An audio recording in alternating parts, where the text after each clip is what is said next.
America और चीन अपनी धौंस जमाने में लगे हैं, रूस अपनी पुरानी साख बचाने के लिए जूझ रहा है और ईरान एक बहुत बड़ी मुसीबत में फंसा हुआ है। चारों तरफ से घेराबंदी है, पाबंदियां हैं और धमकियां हैं। पूरी दुनिया को लग रहा था कि ईरान अब घुटने टेक देगा, लेकिन ठीक इसी समय भारत ने एक ऐसा कदम उठाया है जिसने वॉशिंगटन से लेकर बीजिंग तक सबके पसीने छुड़ा दिए हैं। जब पूरी दुनिया ईरान के खिलाफ मोर्चा खोले खड़ी थी, जब ईरान के चारों तरफ पाबंदियों की दीवारें और ऊंची की जा रही थीं, ठीक उसी समय भारत की बड़ी बड़ी तेल रिफाइनरीज ने एक बहुत बड़ा और चौंकाने वाला फैसला लिया। यह फैसला किसी भूचाल से कम नहीं था, क्योंकि यह सीधे तौर पर तेल की उस राजनीति से जुड़ा था जो दुनिया की किस्मत तय करती है। इस फैसले की गूंज अभी थमी भी नहीं थी कि खबर आई कि भारत के बड़े बड़े तेल टैंकर, जो अब तक खामोश खड़े थे, अचानक हरकत में आ गए हैं। और उनका रुख किसी दोस्त देश की तरफ नहीं, बल्कि उस देश की तरफ है जिसे दुनिया अछूत मान रही थी। जी हाँ, हम बात कर रहे हैं ईरान की। ये वो दौर है जहां कोई देश ईरान का नाम लेने से भी डरता है, लेकिन भारत ने सीना ठोककर उसके साथ व्यापार करने का मन बना लिया। ये खबर आग की तरह फैली और देखते ही देखते दुनिया भर के बाजारों में हड़कंप मच गया। इस पूरे खेल का सबसे बड़ा और हिला देने वाला पहलू ये है कि ईरान, जो जंग की आग में झुलस रहा है, उसने भारत के लिए अपने खजाने के दरवाजे खोल दिए हैं। जो ईरान कभी तेल की ऊंची कीमतों के लिए जाना जाता था, वो अब भारत को कौड़ियों के भाव तेल देने को तैयार हो गया है। आप यकीन नहीं करेंगे, लेकिन ये सच है। सूत्रों की माने तो ये कीमत रूस से मिलने वाले सस्ते तेल से भी कहीं ज्यादा कम है। सोचिए, एक तरफ जंग चल रही है, दूसरी तरफ पाबंदियां हैं और तीसरी तरफ ईरान भारत को इतना सस्ता तेल दे रहा है कि दुनिया की आंखें फटी की फटी रह गई हैं। ये रूस के बाद ईरान का सबसे बड़ा और हिला देने वाला फैसला है, जिसने रातों रात तेल बाजार के सारे समीकरण बदल कर रख दिए हैं। लेकिन रुकिए, कहानी में ट्विस्ट अभी बाकी है। जैसे ही ये खबर पक्की हुई, वैसे ही ईरान की तरफ से एक ऐसा बयान आ गया जिसने सबको सोच में डाल दिया। भारत की तेल कंपनियां ईरान से तेल खरीदने का पूरा मन बना चुकी थीं, तैयारी मुकम्मल थी, जहाज तैयार थे, लेकिन ईरान के उस एक बयान ने सब कुछ दांव पर लगा दिया। उस बयान में क्या था?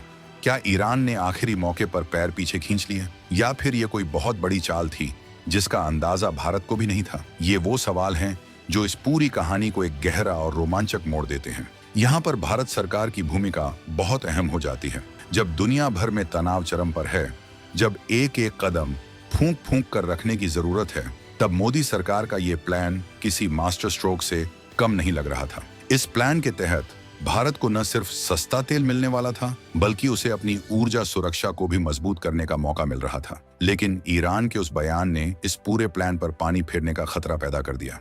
क्या भारत सरकार को इस बात का अंदाजा था?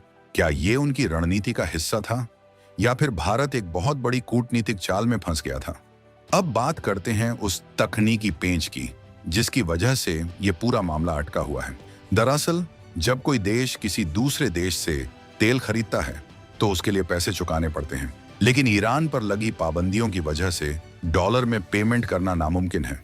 इसके अलावा तेल को भारत लाने के लिए जहाजों का बीमा करवाना भी एक बहुत बड़ी चुनौती है। कोई भी बड़ी बीमा कंपनी जो पश्चिमी देशों के दबाव में है, ईरान से आने वाले जहाजों का बीमा करने को तैयार नहीं थी।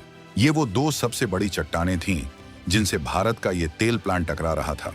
भारत के रिफाइनर्स, यानी वो कंपनियां जो कच्चे तेल को साफ करके पेट्रोल डीजल बनाती हैं, वो इस सस्ते तेल के लालच में तो थीं, लेकिन वो इन तकनीकी दिक्कतों से भी वाकिफ थीं। उन्हें पता था कि अगर उन्होंने बिना बीमा के जहाज भेजे और रास्ते में कुछ हो गया तो करोड़ों का नुकसान हो जाएगा, और अगर उन्होंने पेमेंट के लिए कोई गलत रास्ता अपनाया तो अमेरिका उन पर भी पाबंदियां लगा सकता है। ये एक ऐसा कैच 22 सिचुएशन था जहां आगे कुआं और पीछे खाई थी।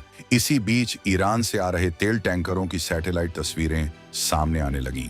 ये तस्वीरें साफ दिखा रही थीं कि ईरान के बंदरगाहों पर हलचल तेज है और विशाल तेल टैंकर भारत की ओर मुड़ने के लिए तैयार खड़े हैं। ये एक बहुत बड़ा विजुअल सबूत था कि पर्दे के पीछे कुछ बहुत बड़ा पकड़ा है।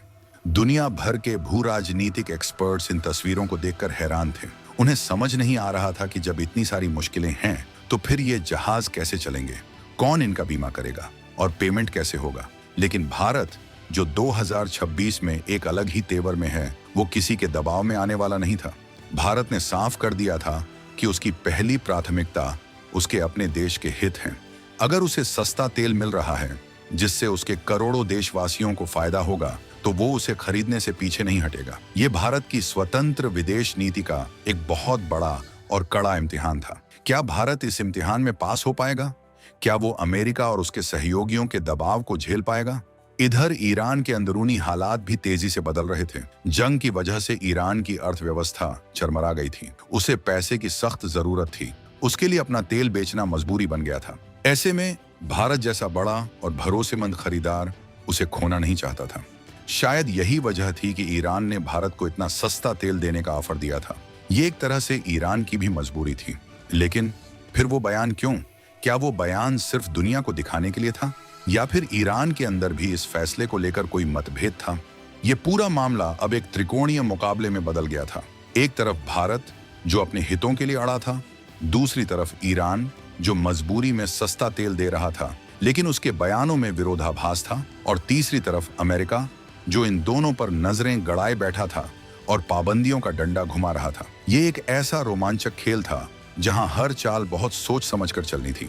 एक भी गलत कदम और सब कुछ तबाह हो सकता था। भारत के आम लोगों के लिए ये खबर एक बहुत बड़ी राहत लेकर आ सकती थी। अगर भारत को ईरान से इतना सस्ता तेल मिलता तो पेट्रोल और डीजल की कीमतें आसमान से जमीन पर आ सकती थीं। सोचिए, महंगाई कम होती, चीजें सस्ती होती और देश की अर्थव्यवस्था को एक बहुत बड़ा बूस्ट मिलता। ये सिर्फ एक तेल का सौदा नहीं था, बल्कि ये करोड़ों भारतीयों की जेब से जुड़ा मामला था। यही वजह थी कि पूरी देश की नजरें इस खबर पर टिकी हुई थी। लेकिन क्या ये इतना आसान था? क्या सिर्फ चाह लेने से सब कुछ हो जाता है? बिल्कुल नहीं। अंतर्राष्ट्रीय राजनीति में कोई भी चीज आसान नहीं होती। यहाँ हर कदम पर कांटे बिछे होते हैं। भारत के सामने अभी भी वो तकनीकी चुनौतियां मुंह बाएं खड़ी थीं। पेमेंट और इंश्योरेंस। जब तक इनका कोई पक्का हल नहीं निकल जाता, तब तक ईरान से तेल आना नामुमकिन था। और ईरान का वो रहस्यमयी बयान इन चुनौतियों को और भी पेचीदा बना रहा था। यहाँ पर एक और बड़ा सवाल खड़ा होता है, क्या चीन इस पूरे खेल में खामोश बैठा रहेगा? चीन भी ईरान से तेल खरीदता है, और वो भी सस्ते में। क्या उसे भारत का ये नया रोल पसंद आएगा? क्या वो भारत के इस प्लान को नाकाम करने के लिए कोई चाल चलेगा? चीन की फितरत को देखते हुए इस बात की पूरी आशंका थी कि वो पर्दे के पीछे से कुछ न कुछ गड़बड़ करने की कोशिश जरूर करेगा। ये पूरी कहानी अब एक ऐसी थ्रिलर फिल्म की तरह बन गई थी जहां हर सीन के बाद सस्पेंस बढ़ता ही जा रहा था। हर पैराग्राफ के बाद एक नया मोड़ आ रहा था। दर्शक यानी कि आप ये जानने के लिए बेताब थे कि आखिर आगे क्या होगा। क्या भारत को वो सस्ता तेल मिल पाएगा, या फिर ये सब एक सपना ही रह जाएगा? क्या मोदी सरकार का वो मास्टर स्ट्रोक वाकई कामयाब होगा?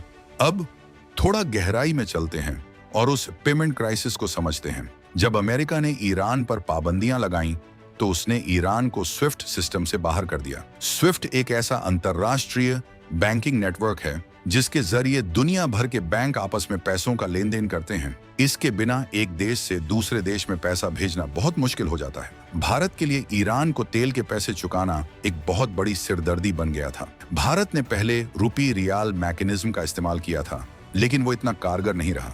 अब भारत को कोई नया और पुख्ता रास्ता ढूंढना था।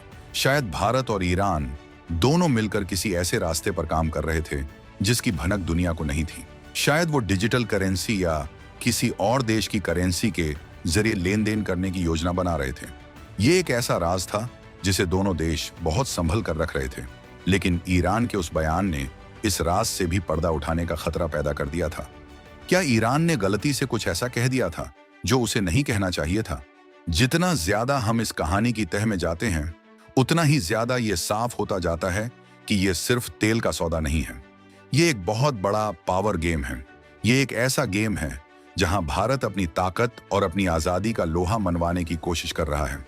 वो दुनिया को दिखा रहा है कि वो अब एक सुपर पावर है जो अपने फैसले खुद ले सकता है। चाहे सामने अमेरिका हो या कोई और, भारत अपने हितों से समझौता नहीं करेगा। ये एक नया भारत है जो 2026 में सीना तान कर खड़ा है। इस पूरे घटनाक्रम ने दुनिया भर के तेल बाजारों को भी असमंजस में डाल दिया था। तेल की कीमतें ऊपर नीचे हो रही थीं। कोई नहीं जानता था कि कल क्या होगा। अगर भारत और ईरान का ये सौदा पक्का हो जाता तो तेल की कीमतें बहुत नीचे आ सकती थीं। लेकिन अगर ये सौदा टूट जाता तो कीमतें और भी ऊपर जा सकती थीं। ये एक ऐसा वोलाटाइल सिचुएशन था जहां हर पल बाजार का मिजाज बदल रहा था। लेकिन सस्पेंस अभी खत्म नहीं हुआ है। ईरान के उस बयान के बाद भारत सरकार ने क्या किया? क्या उन्होंने ईरान से बात की? क्या उन्होंने उस बयान का कोई स्पष्टीकरण मांगा? सूत्रों की माने तो भारतीय राजनयिकों ने तुरंत ईरान के अधिकारियों से संपर्क किया और उस बयान पर अपनी चिंता जताई। उन्होंने साफ कर दिया कि इस तरह के बयानों से दोनों देशों के रिश्तों पर असर पड़ सकता है और सबसे बड़ी बात, ये तेल का सौदा खटाई में पड़ सकता है। ईरान की तरफ से क्या जवाब आया, ये अभी तक साफ नहीं है, लेकिन इतना जरूर है कि उस बयान ने इस पूरे सौदे पर एक बहुत बड़ा प्रश्न चिन्ह लगा दिया है। क्या यह सौदा वाकई पूरा हो पाएगा? क्या भारत को वो सस्ता तेल मिल पाएगा? ये वो सवाल हैं जिनका जवाब अभी तक किसी के पास नहीं है। ये पूरी कहानी अब एक ऐसी क्लिफहैंगर पर आकर रुक गई है जहां आगे क्या होगा कोई नहीं जानता। क्या भारत की तेल कंपनियां वाकई ईरान से तेल खरीदने का जोखिम उठा पाएंगी? क्या मोदी सरकार इन सभी तकनीकी और कूटनीतिक चुनौतियों का कोई तोड़ निकाल पाएगी? ये सिर्फ एक तेल का सौदा नहीं है, ये भारत के आत्मसम्मान, उसकी ऊर्जा सुरक्षा और उसकी स्वतंत्र विदेश नीति की परीक्षा है। इस परीक्षा में भारत पास होगा या फेल, ये तो आने वाला वक्त ही बताएगा।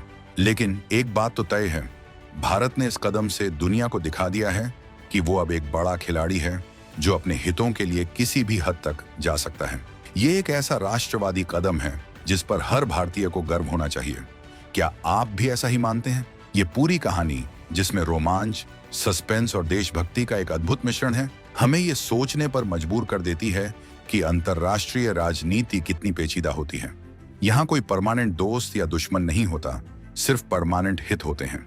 भारत ने अपने हितों के लिए एक बहुत बड़ा दांव खेला है। ये दांव कामयाब होगा या नहीं, ये तो हम नहीं जानते, लेकिन इस दांव ने दुनिया को हिलाकर रख दिया है। ये सच है। क्या आपको लगता है कि भारत का ये फैसला सही था? क्या हमें ईरान से सस्ता तेल खरीदना चाहिए, चाहे इसके लिए हमें अमेरिका की नाराजगी ही क्यों न झेलनी पड़े? ईरान के उस बयान के पीछे का असली राज क्या था? क्या वो वाकई सिर्फ एक बयान था या फिर उसके पीछे कोई बहुत बड़ी साजिश थी? और सबसे बड़ी बात, उस बयान के बाद भारत और ईरान के रिश्तों का क्या हुआ? क्या वो तेल का सौदा वाकई पूरा हुआ? इन सभी सवालों के जवाब आपको हैरान कर देंगे, लेकिन उन जवाबों के लिए आपको इंतजार करना होगा।